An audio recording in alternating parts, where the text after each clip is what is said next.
자, 안녕하십니까. 이시면의 주식뉴스공장 8월 첫 번째 거래일의 시작입니다. 8월 6일 이시면의 주식뉴스공장 모닝브리핑을 시작을 하도록 하겠습니다. 자, 8월 둘째 주입니다. 8월 둘째 주. 어제 그 주간 전략 부분에서 말씀을 좀 드렸던 것처럼 8월 둘째 주 장보고 프리미엄 포트, 중형 포트 시작한다라는 얘기를 드렸습니다. 다시 한번 8월 둘째 주라는 시간적인 타임테이블 부분들을 먼저 강조를 좀 드리고, 그리고 하나 더 코멘트를 드리면, 지금 공개되어 있는 저희 그 가온누리 전화번호 있죠. 그쪽에 전화는 조금 지양해 주시고 문자라든지 톡으로 좀 연락을 좀 부탁드린다는 얘기를 먼저 좀 드리도록 하겠습니다. 그래서 8월 두 번째 주 장보고 프리미엄 포트 시작 다시 한번 공지를 좀 드리도록 하겠습니다. 자, 뉴욕 증시가 의외로 좀 탄력이 좀 강하죠. 아마 다우지수 제가 미리 예상을 좀 해보면 다우지수가 지금 한 25,000 정도 되죠. 예전에 작년 2018년도 최고치가 26,000이 넘어섰습니다. 넘어섰던 그 케이스가 있죠. 뭔가 좀 시끄럽다 하는데 다우지수와 나스닥은 특히 나스닥 같은 경우 조용히 신고가 파동 부분들이 나왔고 다우지수도 올해 26,000 중기적으로 저는 26,000도 넘어설 거라고 보고 있어요. 먼저 코멘트를 드리면 26,000포인트는 다시 넘어설 최소한 이번 올해 내에는 이 박스권인데 지난 올해 고점인 박스권 상단 근처까지의 파동이 진행될 수 있는 가능성을 열어두실 필요가 있다라는 얘기를 좀 드려보도록 하겠습니다. 뉴욕 증시가 다우지수가 0.5% 참 넌센스죠.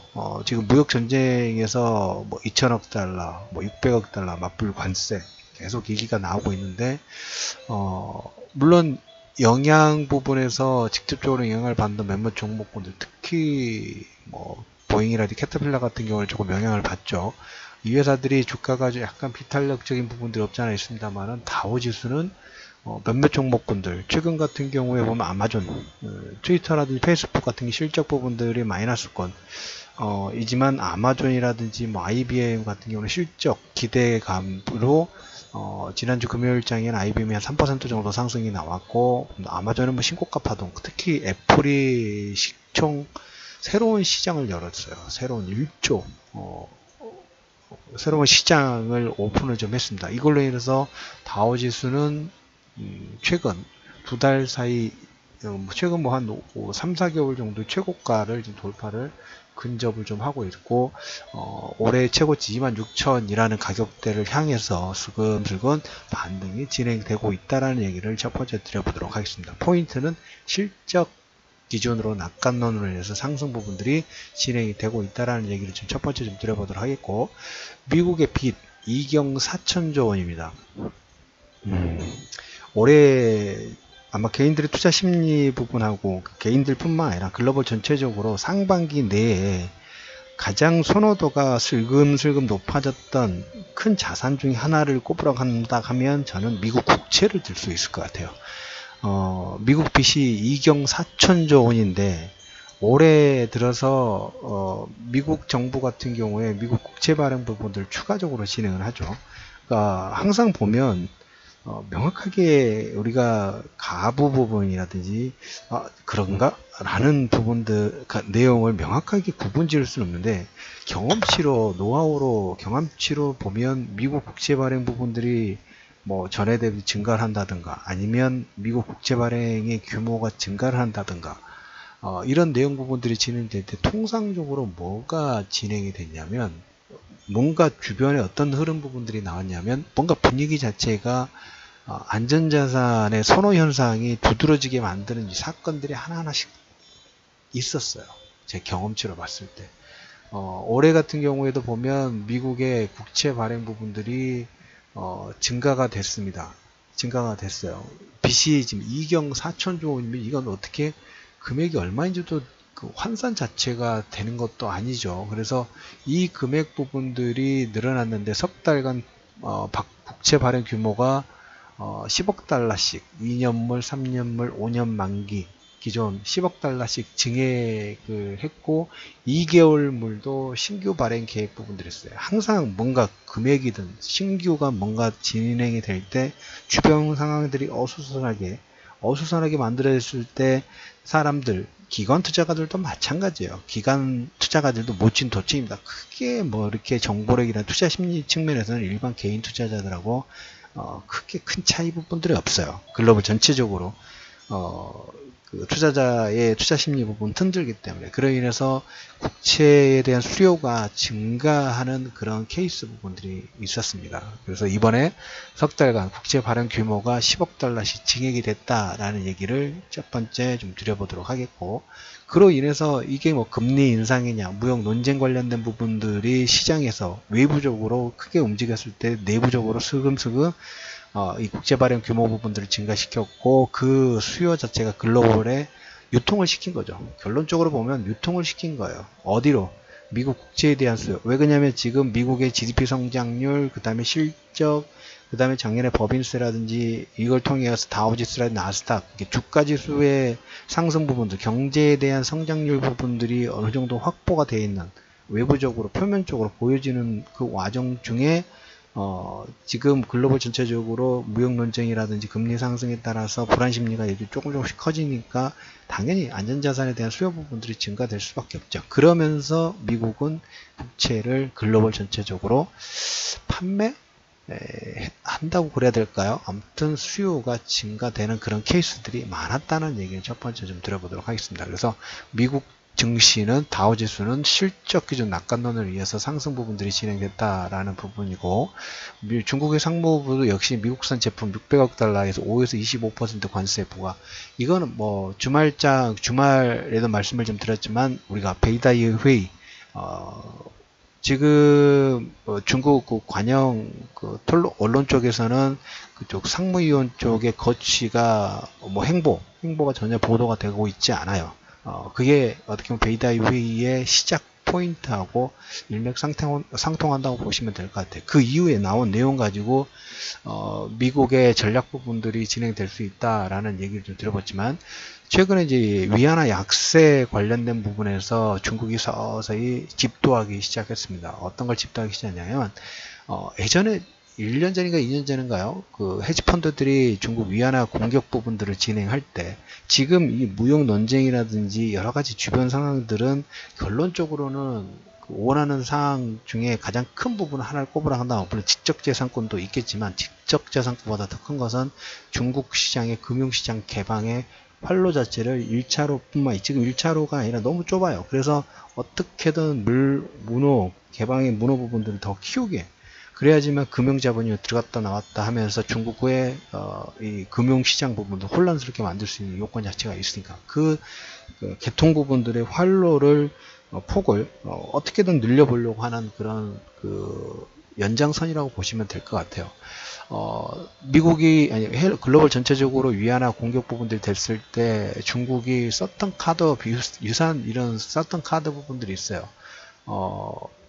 이번에도 보면 이걸 시작을 좀 했습니다. 인민은행이 위안화 약세, 그러니까 어떻게 보면 그 위안화의 배팅 부분들을 진행할 때 선물 증거금이죠. 증거금 부분들을 샥 올려버렸어요.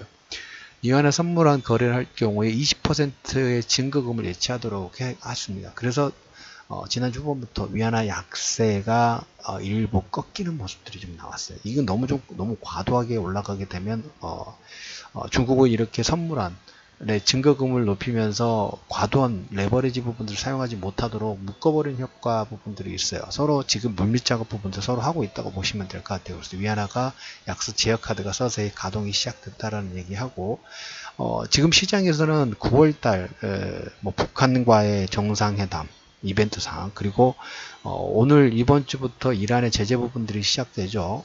서로 지금 트위터로 그 다음에 호르무즈 해협의 호르무즈 해협에도 군사행동 부분들 하면서 서로 지금 더 좋은 카드를 가지고 와라 라는 식으로 지금 서서히 진행이 좀 되고 있다고 보시면 될 것 같아요. 이것은 에너지 패권 관련된 부분하고 일맥상통한다고 보시면 될 것 같아요. 근데 시장에서는 글쎄요, 제가 느끼는 강도 부분들은 그냥 하나의 이벤트성으로 체크를 하고 있지 않느냐라는 관점 부분들 좀 말씀을 좀 드려보도록 하겠습니다. 자, 이번 주에 이제 오늘이죠. 8월 6일이니까 삼성전자의 김동원 부총리 말 많죠. 요즘에 보면 어떻게든 어제도 잠깐 얘기를 드렸습니다만은 현재 경제 부분이 뭐 1년 사이에 현재 정권 부분들을 뭐 옹호하려는 게 아니라 어제도 잠깐 얘기를 했습니다. 하나의 기업이 체질이 바뀌는데도 최소한 3년에서 5년 정도, 그리고 하나의 체질이 나빠지는데도 보면 한 번에 나빠지는 게 아니라 시간을 두고 시차를 두고 서서히 반영 부분들이 좀 되죠. 그거와 마찬가지로 중장기 사이클 부분들의 방향성 부분들은 과거가 누적이 돼서 이 현재에 반영이 된다고 보시면 될 것 같아요. 그래서 현재 상당히 어려운 부분이 있지만 우리나라는 지금 뭐 미국의 다우지수도 보면 실적 기준치로 지금 상승 부분들이 나오고 있죠. 우리나라 역시 미국의 소비 성향 부분들이 특히 부동산이 탄탄하기 때문에 이 소비 성향 자체가 어느 정도는 유지가 되고 있습니다. 그래서 삼성전자 같은 경우에는 미국과 중국에서 관세 부과 때문에 상당히 중립적인 눈치 보기 부분들이 하고 있지만 중국의 반도체 굴기라든지 이쪽 부분들을 넘어서기 위해서는 분명히 투자가 한 단계 진보가 진행이 돼야 될 그런 시점이다라는 얘기를 좀 드려보도록 하겠고, 이번 주에 삼성전자 투자가 바로 나오지는 않겠지만 관심권을 계속 유지시킬 필요 있다라는 얘기를 계속 드렸죠.